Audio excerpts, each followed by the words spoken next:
on transitioning from irons to red dots, basically you take off your slide, get a paper towel, like a empty paper towel tube, put a tape on it, and like literally just practice bringing it up in your eye line. And you'll either see like the left side, the right side, up, down, and like that'll help because you'll see people like fishing around with this. I've kind of transitioned to like always have my front iron sight, so I know in my draw as I'm seeing that front iron sight that red dot's following. And really it goes back to grip angles, specifically with pistols too. It's like the Glock grip angle is different than the SIG and 2011s and everything else. So again, you almost have to go back down to the foundational skills of getting that lined up, shooting very static, then maybe punching it out and then going from a draw and building that confidence back up.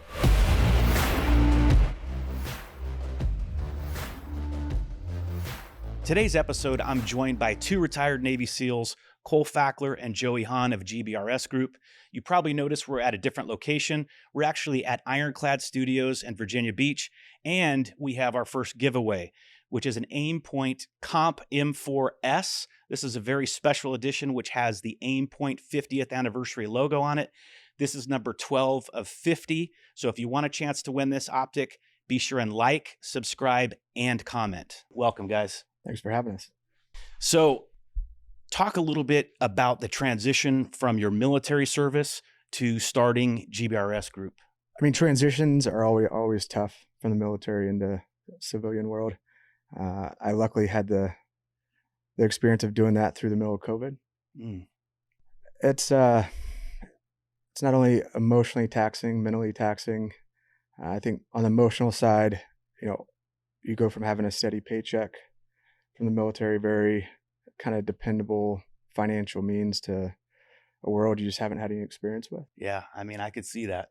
A lot of stuff you're familiar with, the training is no big deal, but I would imagine the business part of it has got to be a lot different too, right? The business is definitely different. I've always had really good mentors. And I've had a chance to do some entrepreneurial things, even kind of leading up to getting out of the military and being retired. So with some of those experiences, I got a lot of exposure on, we're used to, if we're told to do something or asked to do something, it's not an option. And getting it done is the only option. And there's no handshakes, there's no contracts, just like handshake. If I say I'm going to do something, I'm going to do it. And, a little different than the business world, huh? Yeah, and not everybody is willing to help, and they always kind of have hidden agendas. Yeah. So yeah, it's a little rocky, but we've learned a lot over the last 6 years, and in a good spot now. Very cool. Joey, what motivated you to take on a leadership role there at GBRS Group, and kind of what's your vision for the training there? When I first got out and transitioned, most guys like me fall back on our skill set. So I got into individualized training, personal training for myself, with got one-on-one type firearms training, tactics training with police officers, law enforcement, executive protection type stuff. So odds and ends jobs, kind of the same thing. Luckily, we had a good group of guys that had gotten out too and kind of started that transition, were able to bring me on as, one-off jobs and whatnot. Cole and DJ reached out and wanting to grow their training department, and was like, hey, we want to bring you on. The business is growing real fast, but we don't want to lose that focus on training as well. And I was like, hell yeah, let's do it. Because the transition stuff is hard, because you kind of go from kind of like he did, but you have a steady routine and you know what to expect. The civilian world, it's always expect the unexpected. So the unexpected is going to happen always. But back to the training realm, I know training, because basically that's what most of the career is. You're training and getting ready for a deployment or anything else like that. So now it's just transitioning to just a complete training department and focusing on getting other people ready for mission sets and real world opportunities. So that was super easy to say yes to, because I kind of know what needs to be done on the training side. And as far as the leadership piece, it was kind of one of those things where I was the only guy in training for a while. So growing the team recently has been an eye-opening as far as managing people underneath me. Did you guys all work together or know each other when you're in the teams? Yeah, that's cool. So you had that core group, and you guys they knew you'd be a good fit, obviously, and it's not like just they're hiring some random dude. So very cool. Let's talk a little bit about your guys' backgrounds. And I know you're humble and you don't want to brag, but it's important, I think, because you guys have some real world experience, kind of been there, done that, compared to a lot of the other trainers that are out there, because there's definitely no shortage of trainers out there, but not everybody has your guys' skill set. So if you would, and maybe we'll start with you, Cole, just give a brief kind of a snapshot of your time in the Navy. So yeah, I spent 17 and a half years in the military before I was medically retired. My entire time was on the East Coast at Little Creek and Dam Neck. And medically retired in May of 2020. But it was, I say, very intense and kind of balls to the wall throughout that entire period. Multiple deployments, training, but really enjoyed it. The team, the culture. I mean, it was addicting. And I think that's one thing we've tried to replicate at GBRS is kind of the same thing. And even some of that camaraderie with you guys and DJ and everything. That's very cool, man. Joey? Spent 14 years in the Navy. Started off on the West Coast. I was a West Coast guy at SEAL Team 5. So we did all my Iraq deployments. And then at Dam Neck in 2009. I medically retired in 2017.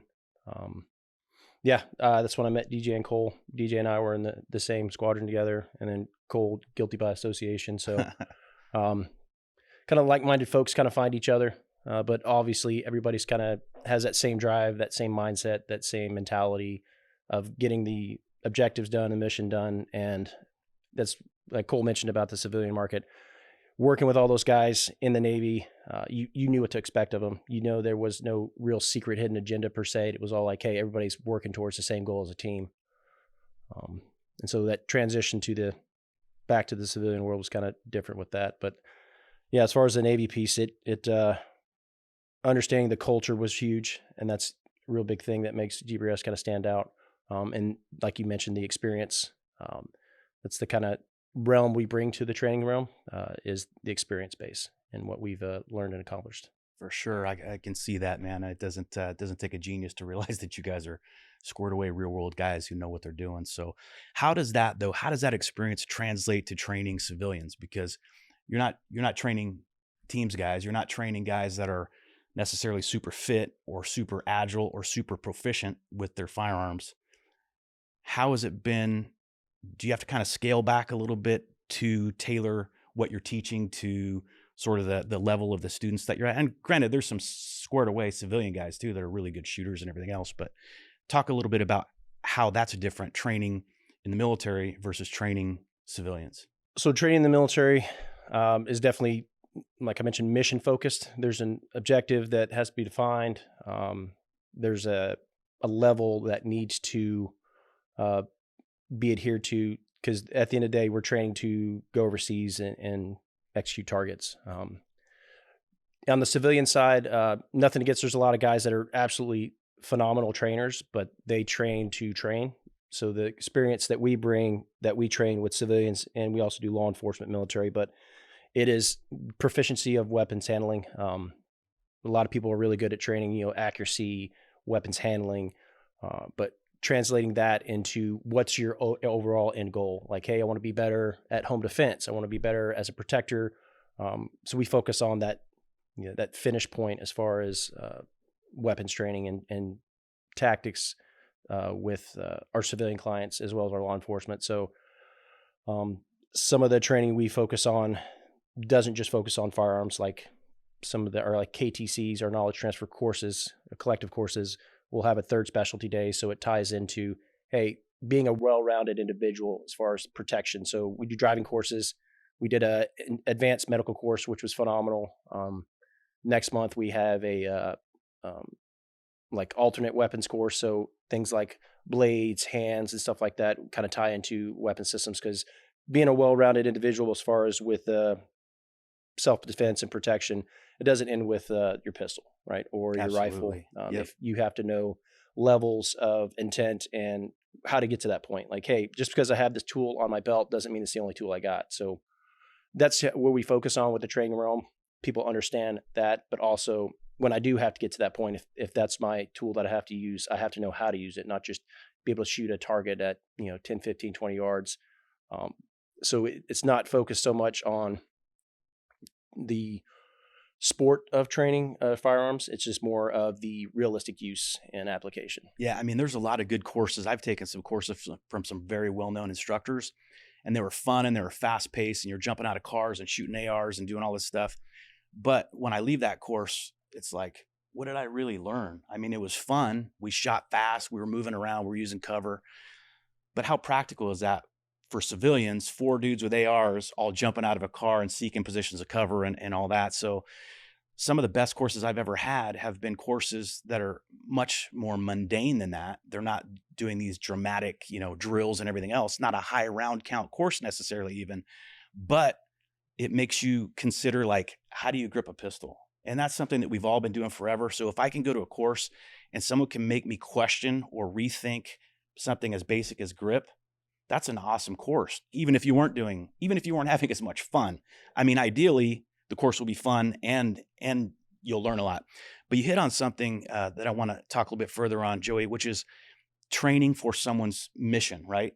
So in military, and I'm going to grossly exaggerate that, or this is a broad statement, but the military is about defeating the enemy. And in some cases that may be capturing, in other cases it's going to be killing the enemy. Law enforcement, again, in very broad terms, you're to apprehend the suspect, right? I mean, that's generally what happens. Do you have to use deadly force sometimes? Of course. Active shooter situation, you're not trying to apprehend as much as you're trying to immediately stop the threat, which means kill. And, for civilians, their mindset should be, or their goal rather, should be to protect themselves and their loved ones and to escape generally. So disengagement is huge. There are times when you may, as a civilian, decide, you know what? I'm armed, I'm capable, I'm going to intervene because there's people's lives that are at stake. So, Cole, maybe you can hit a little bit about that, like how the mindset may be a little different, or maybe it's very similar depending on whether your goal is to engage the enemy, to capture a suspect, or to just protect yourself and your loved ones.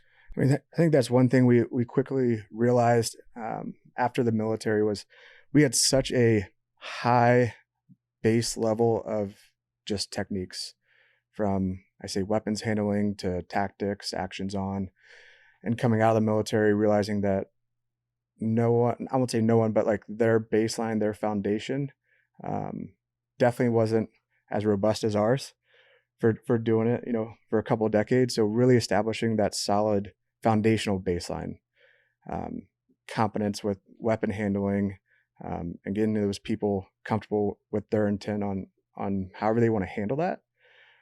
Because I think people skip a lot of steps of like, well, I'm going to buy a gun, I'm going to carry, I'm going to conceal carry, and if I get into an altercation where I need to draw it, I'm just going to draw it. Well, you've missed probably like 10 different steps. I tell people that actually qualifying, or shooting is the easy part of concealed carry. The hard part is, like you're alluding to, like, is this a situation where I'm legally authorized to draw my pistol? Tactically, does it make sense to draw my pistol right now, or is it better to wait to see if there's a better opportunity? And then, of course, like your goal, like we talked about, do you want to intervene? And the tendency, I think, is that people, when they have a gun, they take, like you mentioned, they take it for granted that, yeah, I can protect myself with deadly force. But there's a lot of situations where it may not be legally justified, it may not be tactically sound, or it may not be feasible to get to your gun because of the proximity or whatever else. So I think that's a huge point. Yeah, and we try and, lay that foundational skill when you're on the range. It may be a flat, very static range, but the mindset of we're training for a two-way range. It's not a race kind of gun competition. It's a two-way range, and that mindset, everything from stance to how you draw and where you're carrying, because if you do find yourself in that situation and you do draw, it's not a threat. Like, once you draw, that conversation is over.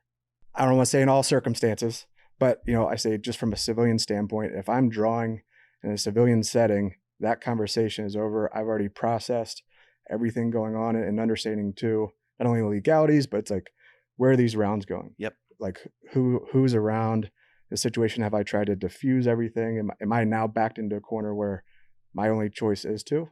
And we've said it multiple times. It's not the rounds you shoot, it's the rounds you don't. And having that knowledge and skill to make that decision and make it confidently. Yeah, the tendency of some people may be that they're going to draw their pistol to try to diffuse a situation. Yeah. But that can go south really quickly, because now you've interjected your pistol into a situation where you're not legally justified to do so. And maybe this guy, maybe he does back up, and the problem solved. But if he decides, no, he's not backing up, he's going to aggress. And now you end up shooting a dude who you kind of created that situation by escalating to the point that now it's a deadly force situation. Potentially he comes in and you shoot him. I mean, there's a lot of bad things that can happen if you're not proficient and you don't have like a holistic approach to training like you guys are teaching at GBRS Group. So that's awesome. I want to hit on mindset a little bit more.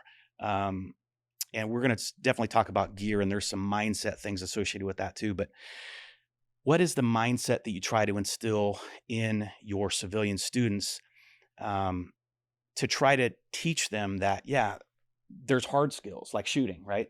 That's a skill that really you can develop that so that you're proficient and you can conduct a reload or you can clear a malfunction. That should be second nature. You shouldn't have to think about that.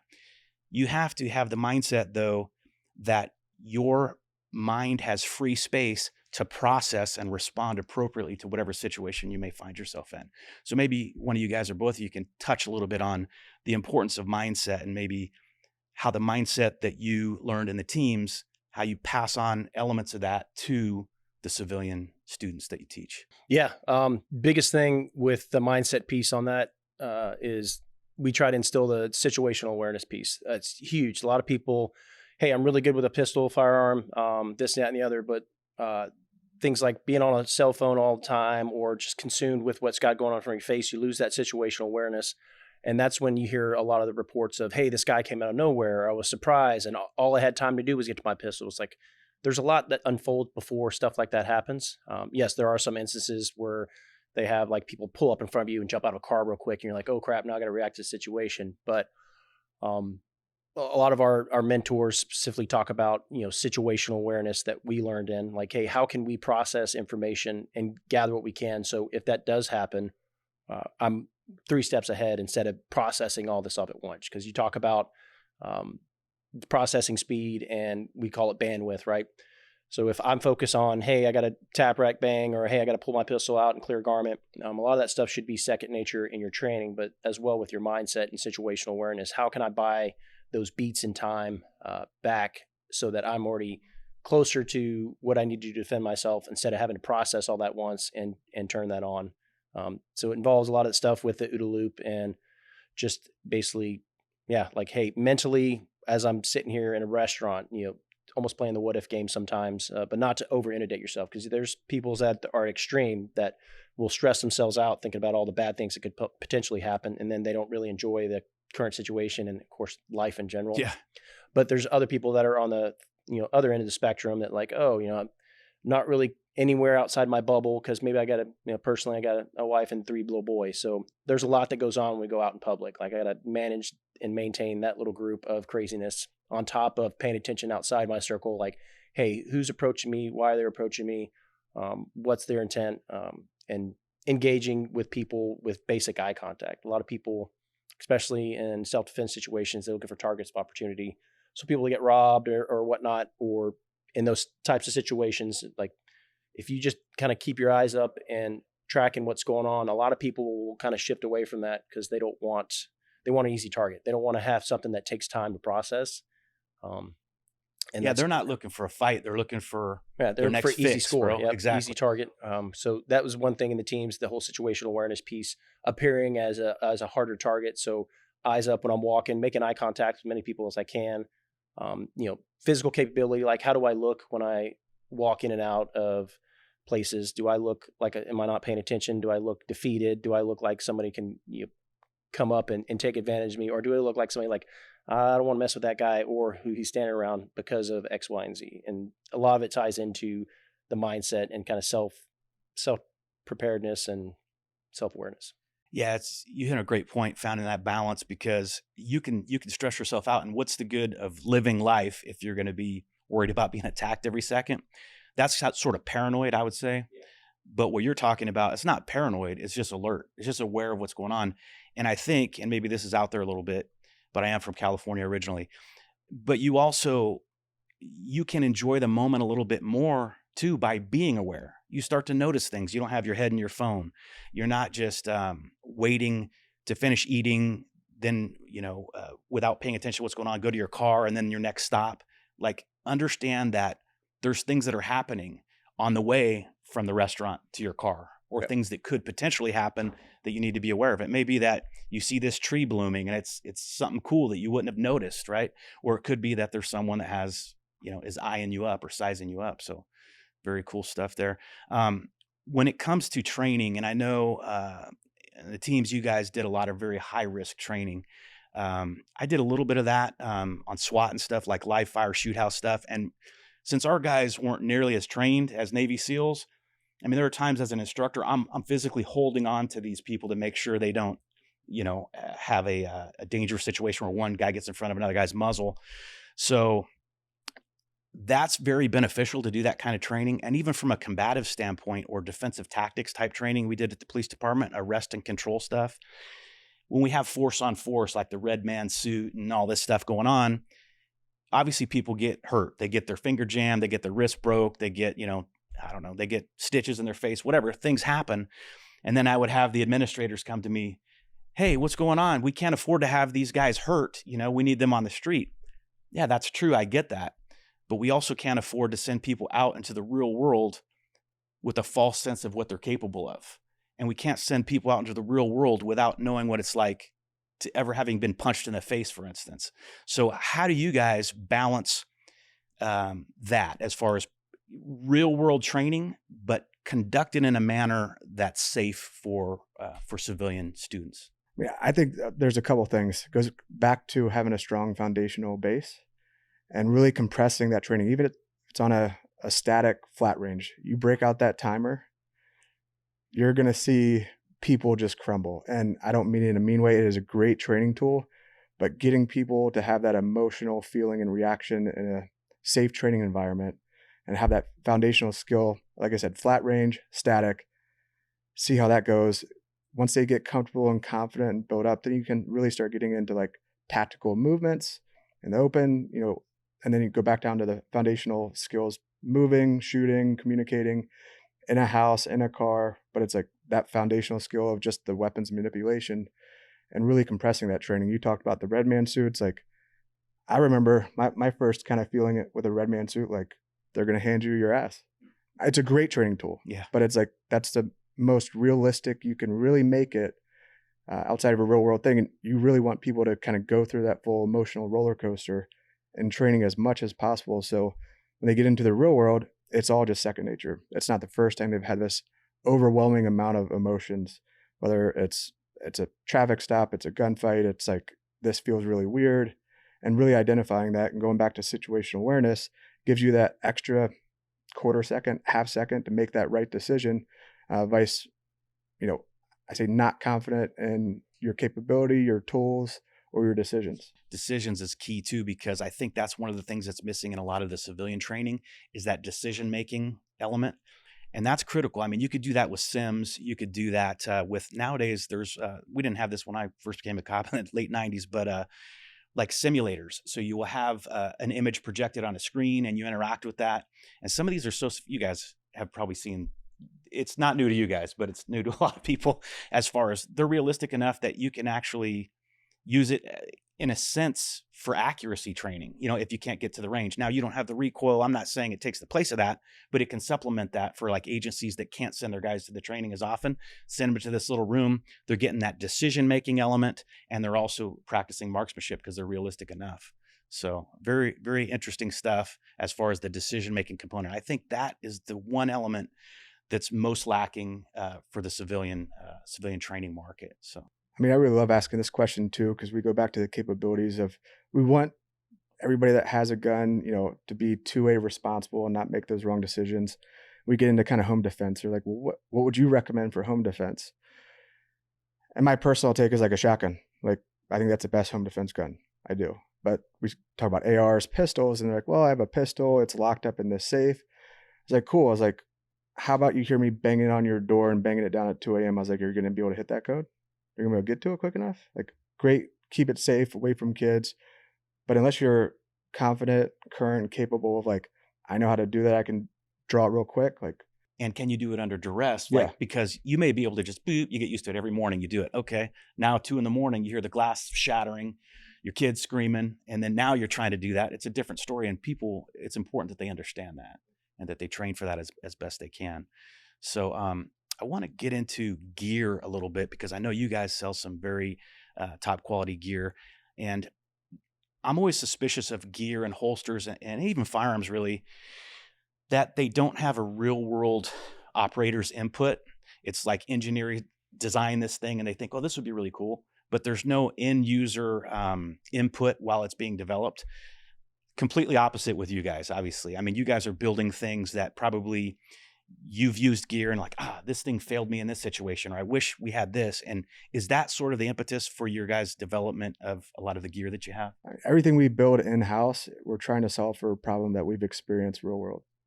And some input, currency and those things, but everything down to a mag pouch, weapon sling, we're either modifying and be like, we're changing little things or inventing kind of big things, but it always boils down to we're always trying to solve for a problem and make a tool better for the end user. Yeah. And then you mentioned skill set. So a big thing with that is trying not to get guys to skip progressions, because we've trained individuals who show up to the range with high-end gear, high-end guns. And yes, it allows them to perform some situations better, but they try to skip that progression with the skill set. And at the end of the day, if you don't have that skill set and that progression kind of built up to that gear you have, the instant that gear fails or you have to change gear for some reason, you're kind of building yourself around that piece of equipment instead of building your equipment around your skill set. That's well stated. And I think that someone may watch one of you guys shoot and be like, oh, all I got to do is get that holster and that gun. And if I have this, chest rig with this, dude, it's not about that, because you guys could do that with the least expensive gun and everything else. Now, it does help you once you have a certain skill set. I always use like a golfer analogy. Like, I suck at golf, so it doesn't matter. I can have the best golf clubs in the world, and it wouldn't do me any good. And you can have the best golfer in the world, and he could probably do great things with crappy clubs. But a lot of us are somewhere in between, to where, yeah, once you have that base level of skill, having good equipment will help you.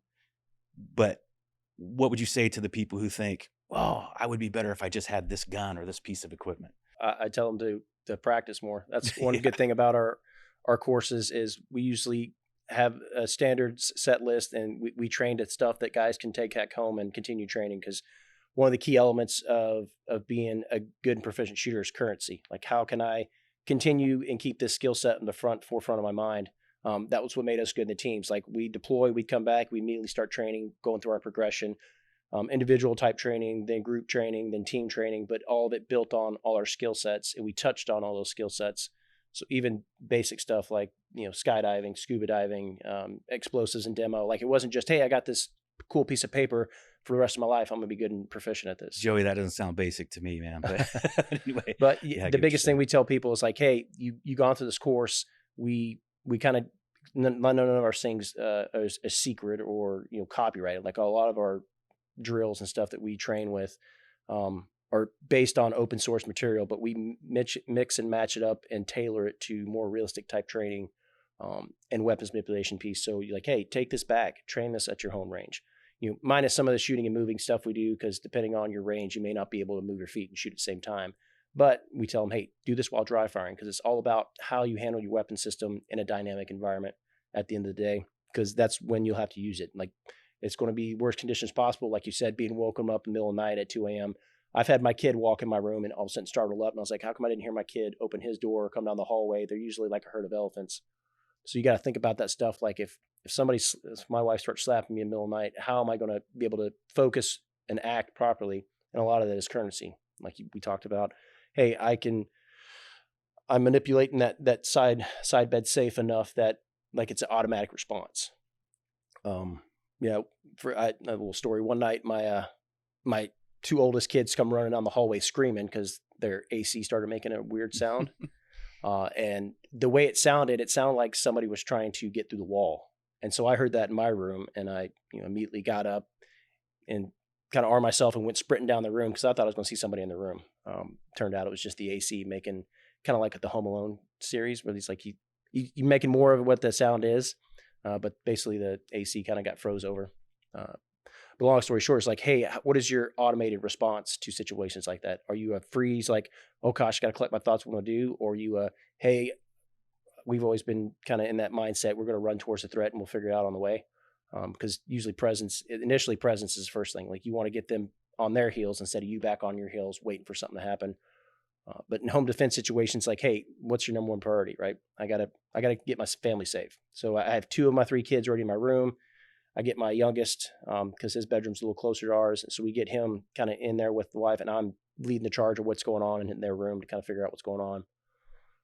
But biggest thing is, how current am I on that? How many times have I mentally prepped for that scenario? Or is it something like, oh, I did a home defense course, 6-8 months ago, and now I'm just doing day-to-day stuff because I got my regular job. I got, stressors of wife and kids to and from with traffic. So a lot of that stuff, if you're not touching on it in some way, shape, or form, or integrating it into some type of routine, you'll lose that currency. And then when that happens, it's wait a second, I got to think about what I got to do in this situation. Yeah, no matter how good of an instructor you are, no matter how good the curriculum is, there's no way people are going to retain and anchor those skills in a 3 or 5 day course without practice. So, I mean, I think what the goal is probably to show these people some things that are missing from their skill set, and then give them things that they can practice, so that the training isn't just, hey, I went for a few days and hung out with these cool dudes, but they come back with some stuff that they can actually use.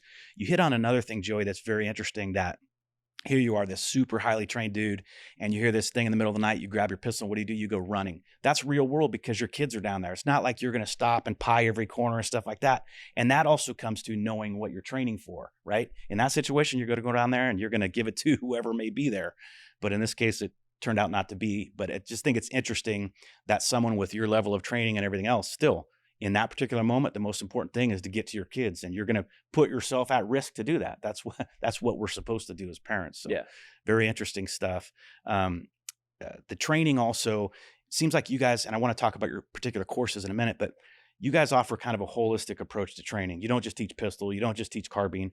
I think that the combative aspect is missing. There's a lot of people that are, they carry a gun every day and they want to be able to protect themselves, but they have no empty hand skills. And it's like, you're much more likely to have to defend yourself empty-handed than with a pistol. I'm not saying you shouldn't also be well-versed with a pistol, but if you're just kind of playing, I think almost like a LARPer. If you have a pistol and you carry it, but you have no other skills, it's like the chance that that's going to do you any good is like this. Versus if you are situationally aware and you do have some verbal skills to try to de-escalate a situation, and you could back it up with being able to strike with power, and maybe you have some grappling skills or whatever else, that's important. So maybe you guys could speak to that a little bit. About fitness is another huge thing, right? So fitness, empty hand skills, and pistol skills. How do you guys see that all working together? That, and also, like we talked about mindset and mental preparedness too, right? So with the empty-handed skills, a lot of us worked with SEOC Tactical Group. Those guys are awesome, but it kind of plays into how I can transfer from tool to tool, whether that be from empty hand to my pistol, empty hand to a knife, or just empty hand in general to improvised weapons. So, hey, I can grab this ashtray or this bottle and use it as a defense tool to make that space in the event that I need to get to my pistol. Because a lot of guys that train with jiu-jitsu and stuff, it's a great tool and great thing to build off of, but a lot of that involves being intertwined with somebody for an extended amount of time. In a real world situation, you don't want that. Like, I want to have minimal contact with you. In the event we do come in contact physically, my goal is to create that space and get you off me as efficiently as possible. I don't want it to go to the ground, because then you're like, all right, is it 2 or 3 guys or just me and this guy? Because if I go to the ground with one guy and I got 2 guys trying to stomp my head in, it just becomes unfair. You never win too much from the ground. But same thing with introducing, different types of weapon systems, so blades and stuff. Like, what are the legal ramifications of that? A, but B, there has to be a reason why, for other than deadly force, that can turn into deadly force. And the mindset behind it, the willingness. Those guys talked about logical order of thinking and willingness. Like, yeah, I carry this pistol and I carry this knife and I do real well on a flat range. I do real well on steel, but if I got to point this at another individual or human being, and I've never processed how that's going to play out in my mind and talked about it, when it comes to happening, I mean, we've seen it on body cam footage of police officers that, yeah, I qualify with this pistol, I carry this pistol, but they don't usually use the, what if I have to actually shoot somebody? So they hesitate. And sometimes that hesitation is what creates that that bad situation to a worse situation. Yeah. So they get tangled up and they lose their weapon system to the suspect, or rounds just start going everywhere and they're not really focused on, hey, I got to stop this subject. They're like, hey, I got to defend my life right now. And it becomes an emotional response instead of a calculated response. Yeah. And if you have those other skill sets besides just shooting, you may be able to be aggressive sooner with a lower level of force. And that may prevent you from having to go to your pistol. There's a lot of cops that it's ingrained in us right now, especially in the academy these days, de-escalate, de-escalate, de-escalate. But de-escalate can sometimes make a situation worse, because had you taken this dude down, or, kneed him, or struck him in the face, hit him with your baton, whatever, sooner, you could have potentially gained control of him before now you're on your back trying to get to your gun to shoot him off.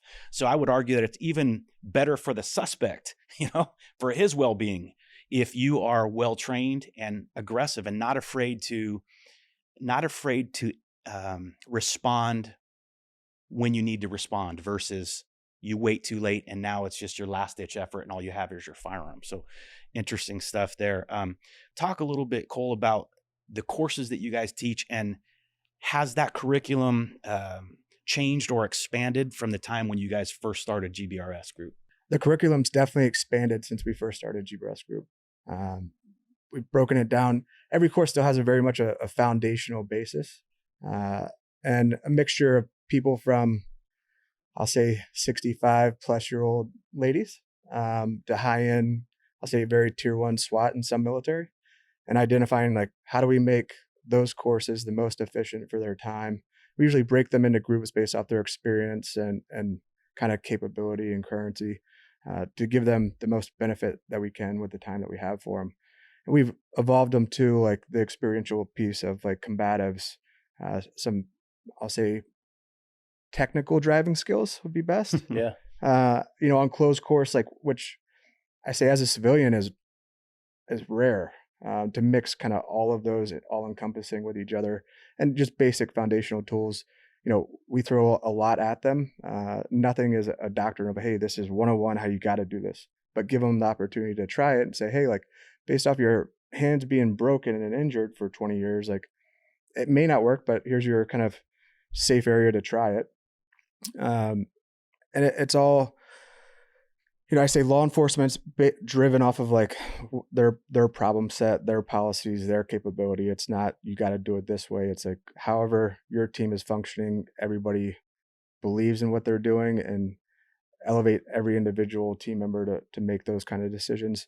Civilians too, it's like we kind of give foundational building blocks, and, it's very basic pistol, very basic rifle. And then it's like transitions, it's moving, shooting, and, it's very expedited with the time that we have with them, but we continuously evolve, whether it's locations, more focused on, I'll say, one more technical aspect than another, but it always starts at foundational and kind of ends at foundational. And going back to gear selection, it kind of give a little bit of a gear review of like, hey, like, you showed up with this, why are your mags located here? And perfect answer is like, well, they're mounted here for a reason. If they don't, it's like, okay, cool, like, got it. Like, might want to think about adjusting this way or that way based off capability. Yeah, or, I mean, a lot of cops will carry a certain way just because their field training officer did, Mhm. without ever having their own thought process. It's just like, well, this must be the best way to carry it because this is how, my FTO told me to carry it. So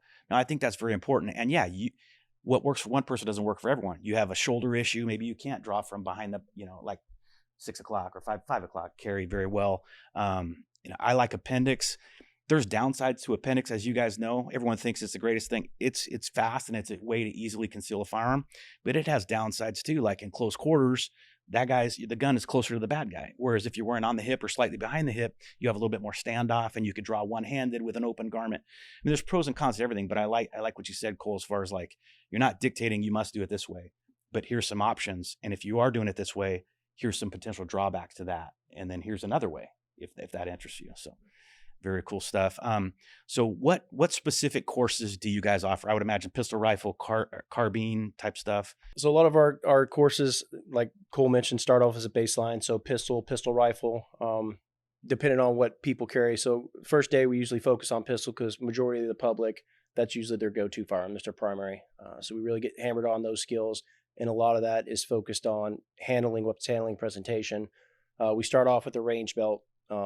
We haven't really got into some of the concealed carry stuff because a lot of that, as it does translate into shooting and accuracy, we focus on the hard skills of weapons manipulation. And the biggest thing with concealed carry is where it's coming from, how it's drawn in those situations.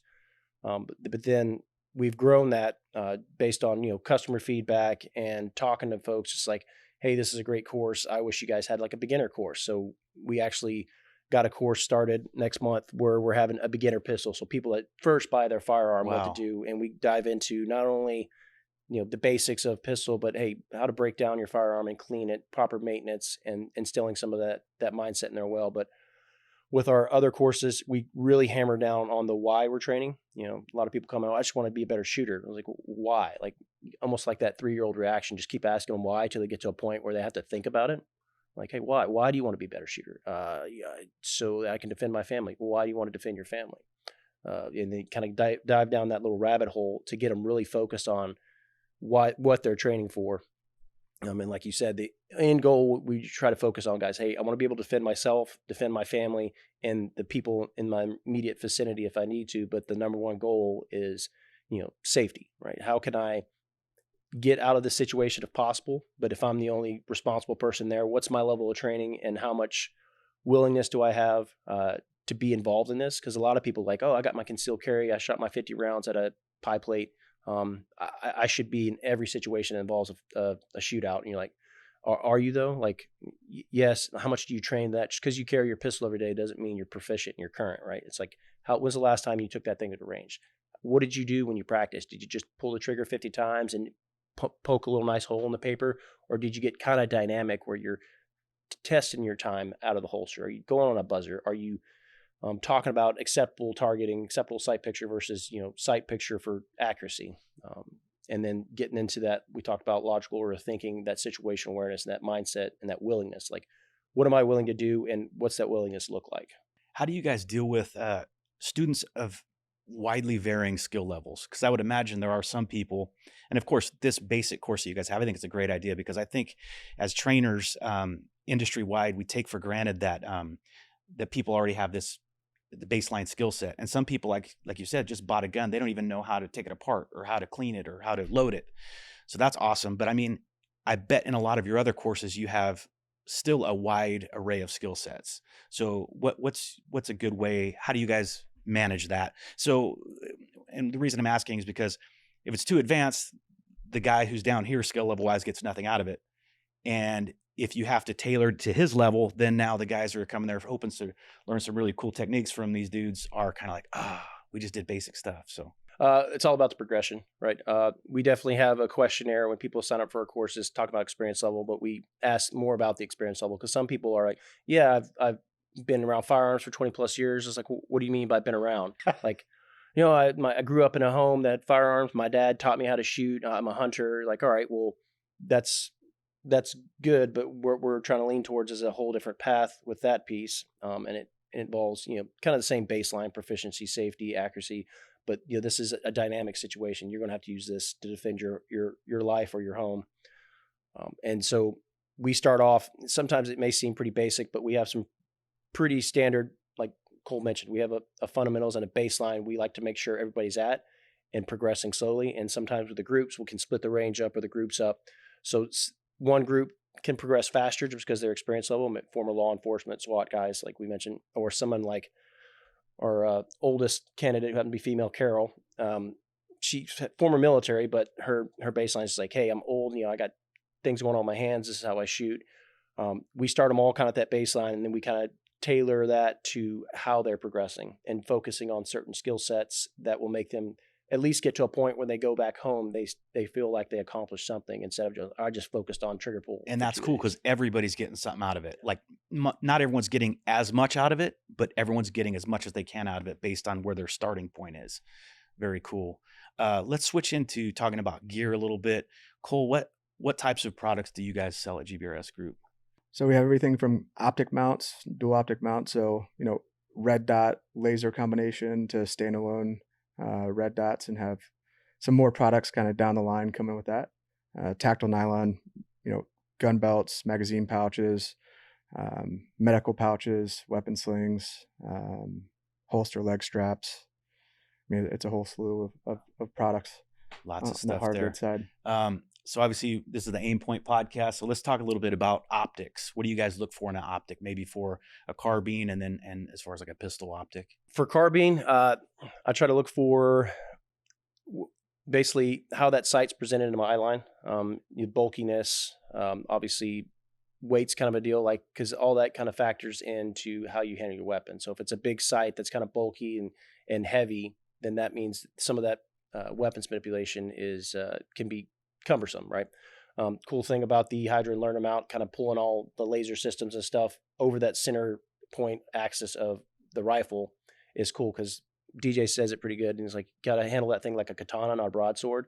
That thing's got to be nice and smooth through time and space as you're moving around with it. So if it's clunky, like everything's up the front, your suppressor, your laser, your flashlight, and all of a sudden it comes front heavy, now you're just kind of holding that thing and making that thing as a broadsword. Like, how can I present this thing to time and space? How can I manipulate it with muzzle awareness and muzzle discipline and know that I'm comfortable with it without it being just heavy and cumbersome? Or like, well, I hold it like this because my front of my rifle's heavy and this is the most easy way for me. I'm like, all right, no, this way when I'm clearing a corner or moving around a house, I'm not sitting there sweeping my family or something when I present out my rifle or pistol. But for sights anyways, the biggest thing I look like is how's the clarity of the sight? Is it adjustable? Because different lighting conditions, right? We all don't train to bright light or just pitch black. Like, how can I use this sight, whatever lighting condition I have, and how easy it is to adjust that? The brightness, yeah. I hate it when there's not adjustable brightness. Yes. Especially like if you're in an area that's darker, shooting into an area that's lighter, whatever else. I get the convenience of that, but I like to be able to manipulate the brightness of the reticle. Yeah. Specifically with pistol, same thing. Like, how big is that window? How fast can I acquire that red dot in a situation? Because if it's too small, and like most people like, oh, it's a small red dot for a small pistol, and now you're not catching that red dot to the very last second, instead of going, all right, I could see that red dot a little faster because of the size of the window or how it's presented on the screen, closed emitter versus open emitter. There's a lot of environmental conditions on, all right, do I live in a place that often rains, or do I work outside a lot? Maybe I want to do a closed emitter versus an open emitter where dust and dirt can kind of get in there. And when I present that thing, all of a sudden there's just this skew of a red dot, right? And then durability, obviously, because if I'm in a dynamic type profession, like police officers that may be wrestling around and my gun may be dropped, compared to some of that concealed carries that I'm probably not going to get in that physical altercation as often per se, but I still need it to perform in the event I do. But yeah, and then battery life, obviously, like, how often do I have to worry about maintenance? Is it something like, all right, I got to change this battery out every 2 to 3 weeks, but if I forget, then I'm carrying it and I present it like I don't have a red dot.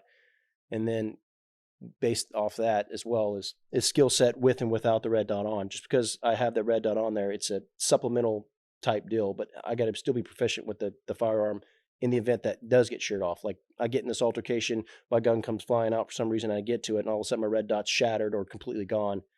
I can't just be stuck at that, be like, all right, I used to have a red dot, now I'm looking for a dot that's not there. Then I kind of look at my gun, and the situation is still ongoing. It's still unfolding.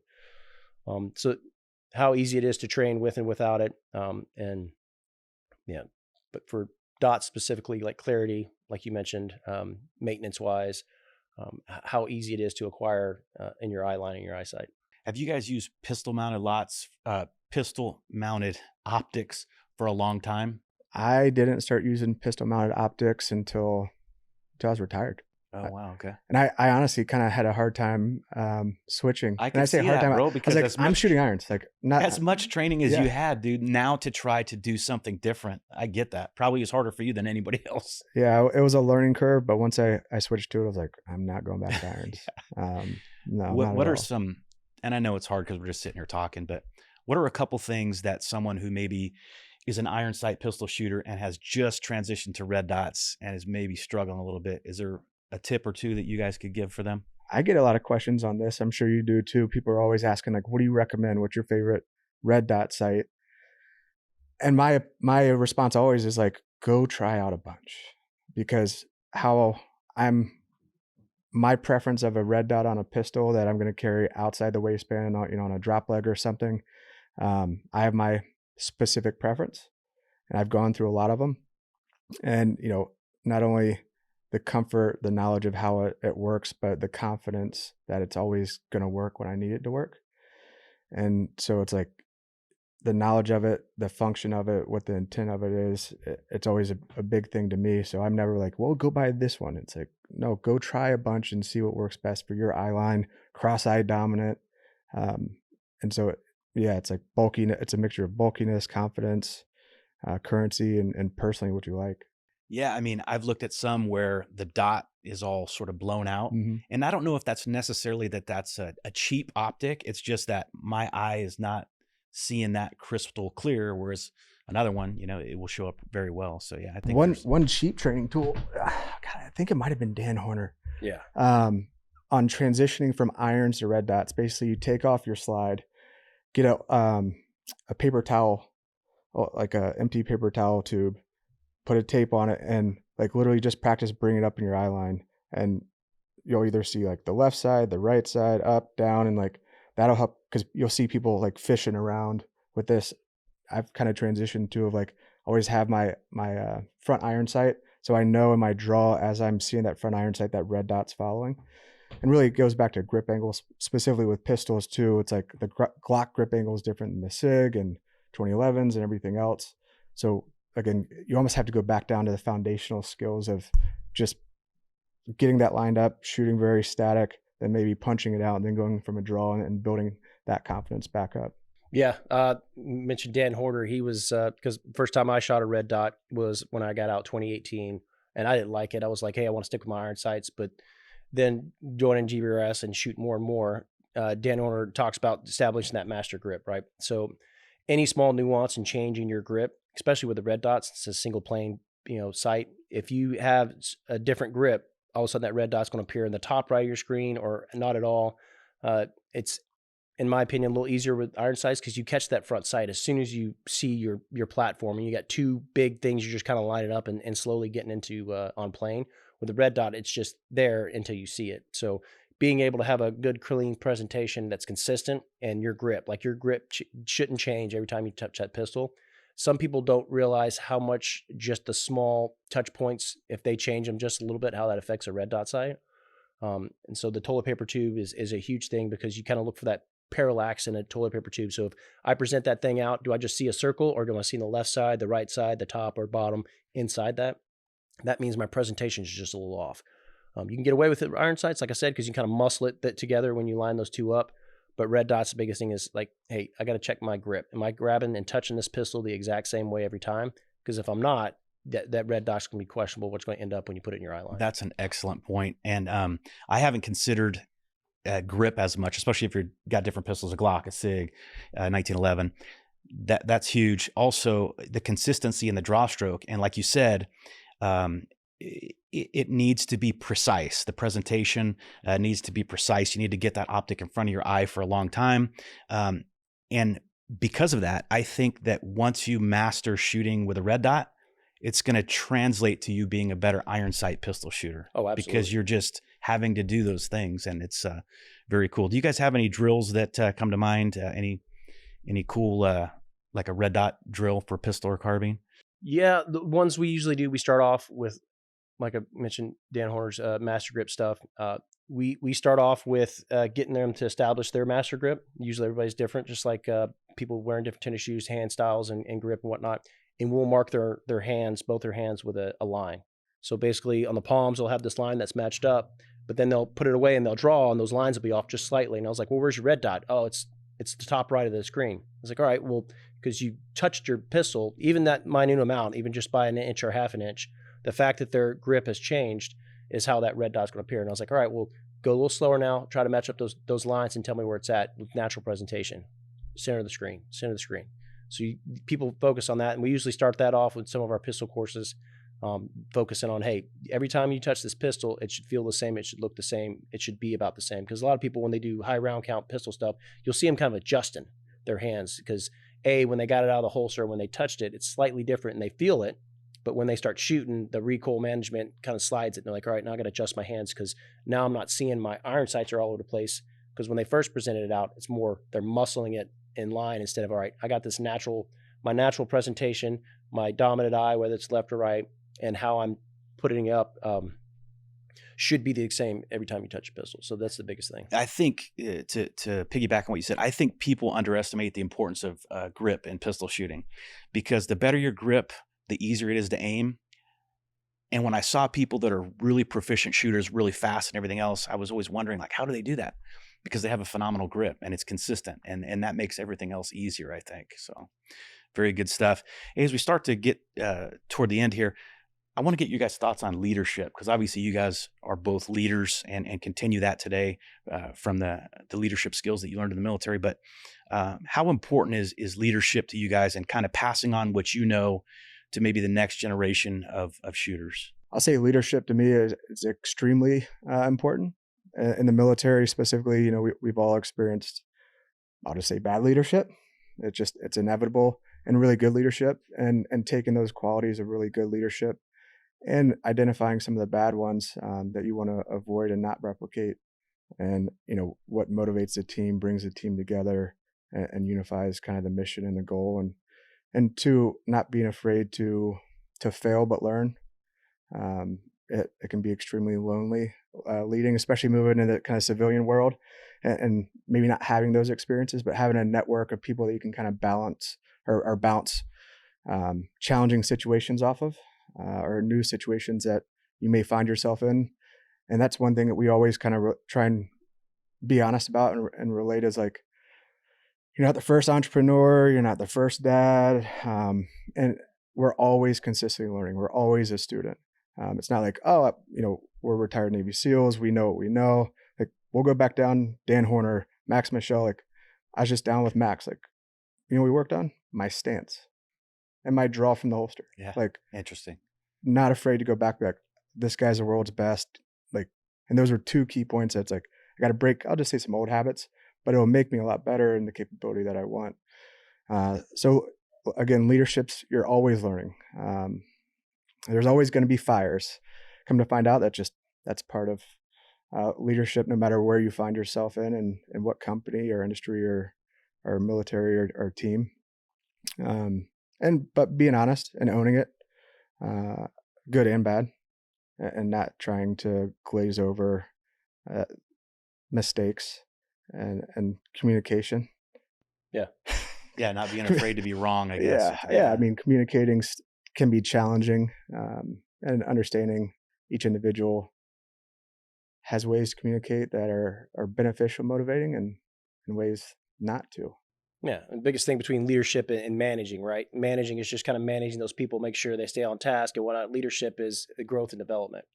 I had a good troop chief that was like, hey, as a leader, you should be working your way out of a job by how you're mentoring and bringing up the younger generation. Because eventually they're going to be in that spot, whether you like it or not. Like, how prepared are they going to be? Because they're going to be a direct reflection of you. So in a leadership role, it's the same thing. Like, what I'm doing and interacting, how I'm training this guy, because I'm not just managing this guy. I want to train this guy, because eventually I'm going to be outdated and I'm going to be out of a job, and he needs to be prepared for that spot with me, and he's continue passing that knowledge down. So as a leader, if I'm not training my replacement every day, that mentality, that I'm failing that person as an individual, and I'm failing the company and the group I'm with. Because there's only one Joey Hahn, right? And I can't last forever as much as I'd love to. But the culture, the mindset, and how things progress should be something that's passable and transferred. So when the next person comes up and he's in my spot, he has that same mentality. Like, all right, I got these young guys underneath me. I got to learn a lot from Joey Hahn now. I got to teach them what I know, what he taught me. And basically every day I'm like, how can I make this guy earn his seat at the table, but also work my way out of a job? That's awesome. I think that's a big thing Joey's hitting on, and we've done really bad at it, and we've definitely gotten better at it, and especially civilian and in companies of like,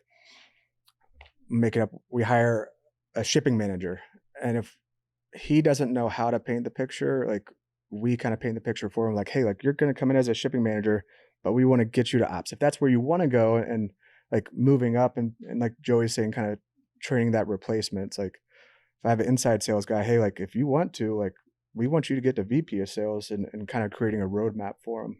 That's very cool. And I think that's important because sometimes it takes a leader to recognize what this guy has an aptitude for, or this gal, and they may just be kind of like stuck in a rut, just, well, I'm going to go to work and do this. And then when someone who is their boss or their leader tells them, hey, if you're interested, I think you have the ability to work your way up to this. I think that's great for the organization for sure. Well, guys, thank you so much for being here today, man. You guys are a wealth of knowledge, and it was fun to have you guys on. Appreciate you having us. Hey, where can people go to find out more information, maybe to sign up for a class, get some of your gear, or just figure out what you guys are up to? GBRSGroupGear.com. We have all our training, our gear on that website. Links to our Patreon and YouTube as well. Our Patreon definitely is one of those things. We break down all our drills. We have live streams where we talk about different nuances of training, self-improvement. We also have a good fitness program that we do with Train Heroic.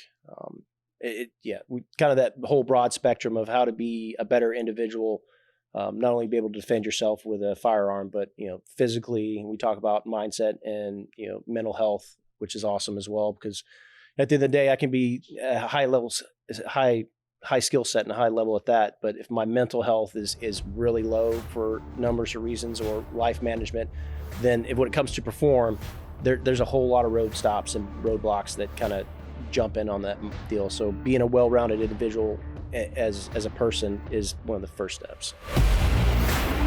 That's a wrap for this episode with Cole Fackler and Joey Hahn. For more information on the giveaway, be sure and check us out at Aimpoint USA on Instagram. We'll see you next time.